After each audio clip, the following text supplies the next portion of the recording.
আসসালামু আলাইকুম বন্ধুরা, কেমন আছেন আপনারা সবাই? তো আজকে আমি চলে এসেছি আমার গার্ডেনে। তো গার্ডেনটি আপনাদের সাথে একটু শেয়ার করব।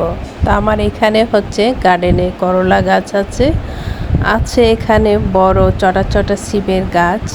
তো গাছগুলোতে কেন জানি পোকা ধরে গেছে। তো দেখতে এলাম, বাগানে এসে দেখি গাছের খুব বাজে অবস্থা।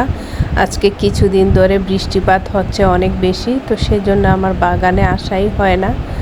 তো আজকে এক সপ্তাহ পরে বাগানে এসে দেখি বাগানের গাছগুলো কেমন লালচে লালচে হয়ে গেছে।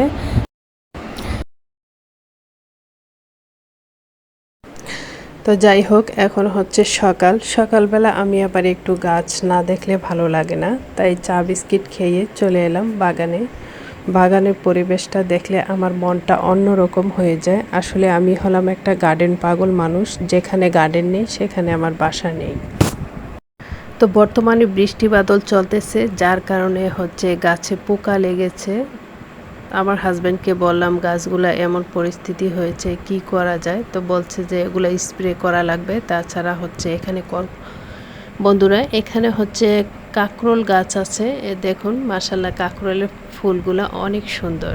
তো আমার হাজব্যান্ড বলছে এগুলা নাকি স্প্রে ঔষধ পাওয়া যায়, ওগুলা দিলেই চলে যাবে। তারপরে বৃষ্টি বাদলের কারণে গাছ লালচে লালচে হয়ে যায়, প্রচণ্ড বৃষ্টি হচ্ছে, এই জন্য হচ্ছে গাছের রঙটা এরকম হয়ে গেছে।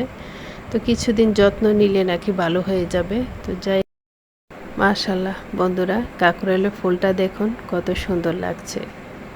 সত্যি আল্লাহ তাআলার সৃষ্টি সবই সুন্দর। আমরা মানুষ যত কিছুই সুন্দর করতে যাই না কেন, আসলে এত সুন্দর হয় না। এই তো বন্ধুরা, আমি হচ্ছে বাগানে গিয়েছিলাম, বাগান থেকে আসার সময় পুঁইশাক কাকরোল এগুলা উঠিয়েছি। দুর্ভাগ্যবশত আপনাদের সাথে শেয়ার করতে পারিনি, অফ ক্যামেরায় করছি, কেটে নিয়েছি, কারণ আমার মোবাইলের চার্জ শেষ হয়ে গিয়েছিল, যার কারণে আপনাদের সাথে শেয়ার করতে পারিনি। এই তো দেখুন, গাছের জিনিস অল্প হলেও অনেক ভালো লাগে, দেখলেই মনটা শান্তি লাগে। বাজার থেকে যতই কিনে আনি না কেন, তারপরও কেন জানি গাছের অল্প জিনিস দেখলেই মনে শান্তি আসে বেশি। বন্ধুরা, গাছের জিনিস উঠাবার পর আমার তো গাটাগাটি করতে অনেক বেশি ভালো লাগে। দেখুন আমি খুব ধরে ধরে দেখছি, খুবই ভালো লাগছে। তো আপনাদের কাদের এমন হয় অবশ্যই কমেন্টের মাধ্যমে জানাবেন। তো এখানে হচ্ছে ডাটা ছিল খুবই অল্প পরিমাণে, তো আমি 3 থেকে 4টি ডাটা নিয়েছি, তো মিক্স আপ করে রান্না করব। এই তো বন্ধুরা, আমাদের প্রিয় বিড়ালটি এখানে শুয়ে আছে চেয়ারে, ও গভীর ঘুমে মগ্ন ছিল। যখনই আমার আওয়াজ পেয়েছে তখন গাড় তুলে তাকিয়েছে, হালকা হালকা তাকিয়েছিল, এখন আবার চোখ বন্ধ করে ফেলছে।